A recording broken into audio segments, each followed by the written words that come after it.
تلك آيات الكتاب الحكيم هدى ورحمة للمحسنين الذين يقيمون الصلاة ويؤتون الزكاة وهم بالآخرة هم يوقنون أولئك على هدى من ربهم وأولئك هم المفلحون ومن الناس من يشتري لهو الحديث ليضل عن سبيل الله بغير علم ويتخذها هزوا أولئك لهم عذاب مهين وإذا تتلى عليهم آياتنا ولى مستكبرا كأن لم يسمعها كأن في أذنيه وقرا وبشره بعذاب أليم إن الذين آمنوا وعملوا الصالحات لهم جنات النعيم خالدين فيها وعد الله حقا وهو العزيز الحكيم خلق السماوات بغير عمد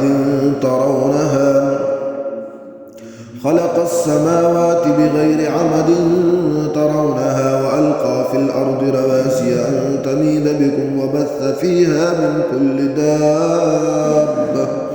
وأنزلنا من السماء ماء فأنبتنا فيها من كل زوج كريم هذا خلق الله فأروني ماذا خلق الذين من دونه بل الظالمون في ضلال مبين ولقد آتينا لقمان الحكمة أن اشكر لله ومن يشكر فإنما يشكر لنفسه ومن كفر فإن الله غني حميد وإذ قال لقمان لابنه وهو يعظه يا بني لا تشرك بالله إن الشرك لظلم عظيم ووصينا الإنسان بوالديه حملته أمه وهنا على وهن وفصاله في عامين أن اشكر لي ولوالديك إلي المصير وإن جاهداك على أن تشرك بي ما ليس لك به علم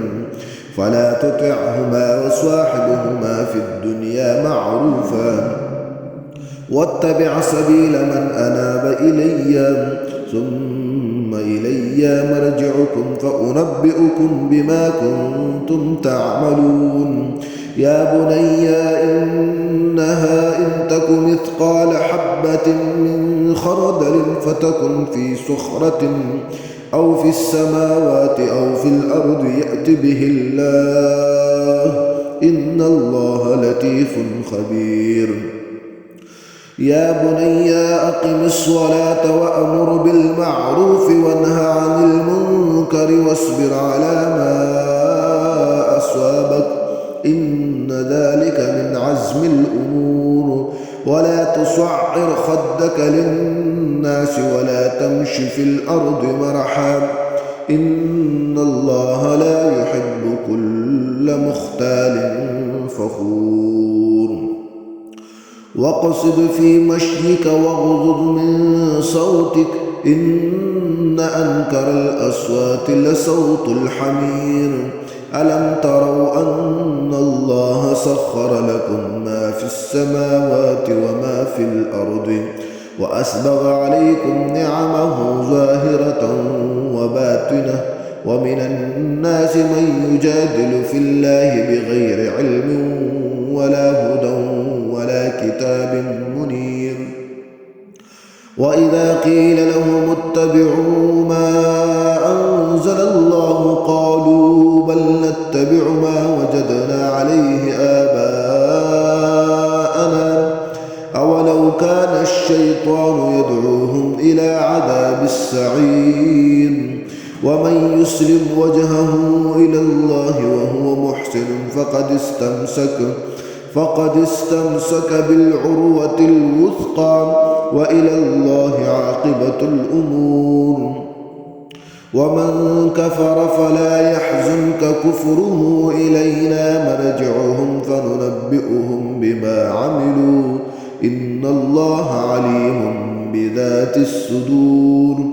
نمتعهم قليلا ثم نضطرهم إلى عذاب غليظ ولئن سألتهم من خلق السماوات والأرض ليقولن الله قل الحمد لله بل أكثرهم لا يعلمون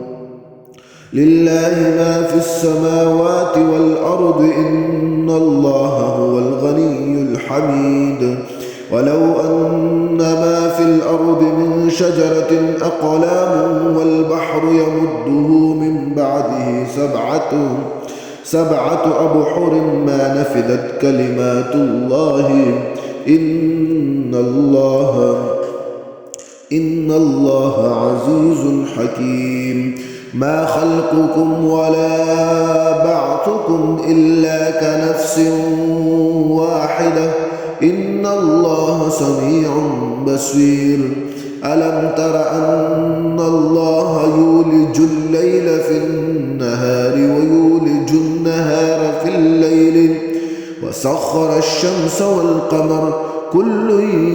يجري إلى أجل مسمى وأن الله بما تعملون خبير ذلك بأن الله هو الحق وأن ما يدعون من دونه الباطل وأن الله هو العلي الكبير ألم تر أن الفلك تجري في البحر بنعمة الله ليريكم من آياته إن في ذلك لآيات لكل صبار شكور وإذا غشيهم موج كالظلل دعوا الله مخلصين له الدين فلما نجاهم إلى البر فمنهم مقتصد وما يجحد بآياتنا إلا كل ختار كفور يا أيها الناس اتقوا ربكم واخشوا يوم لا يجزي والد عن ولده